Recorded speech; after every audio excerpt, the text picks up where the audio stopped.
नमस्कार विद्यार्थी मित्रांनो, पोलीस भरती करणाऱ्या प्रत्येक विद्यार्थ्याला हा व्हिडिओ फॉरवर्ड करायला विसरू नका।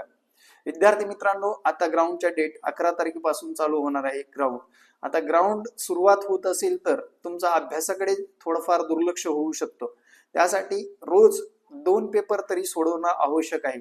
त्या क्वेश्चन पेपर जर तुमच्याकडे नसतील तर दिलेल्या संपर्क क्रमांकावर संपर्क साधून तुम्ही क्वेश्चन पेपर घेऊ शकता आणि क्वेश्चन पेपरच्या माध्यमातून तुम्ही सराव करू शकता। गणित असेल, बुद्धिमत्ता असेल, मराठी व्याकरण असेल, जास्तीत जास्त प्रश्न सराव करणं आवश्यक आहे। आणि त्यासाठी आपण प्रश्नपत्रिका एकदम दर्जेदार ठेवलेली आहे। पुणे, मुंबई, नाशिक, संभाजीनगर, लातूर, धाराशिव या जिल्ह्याचा संपूर्णपणे अभ्यास करून आगामी येणाऱ्या पोलीस भरतीच्या लेखी पेपरसाठी अति महत्त्वाच्या प्रश्नपत्रिका तुम्हाला कामाला येणार आहेत। त्यासाठी दिलेल्या संपर्क क्रमांकावर संपर्क साधायचा आहे। जय महाराष्ट्र, धन्यवाद।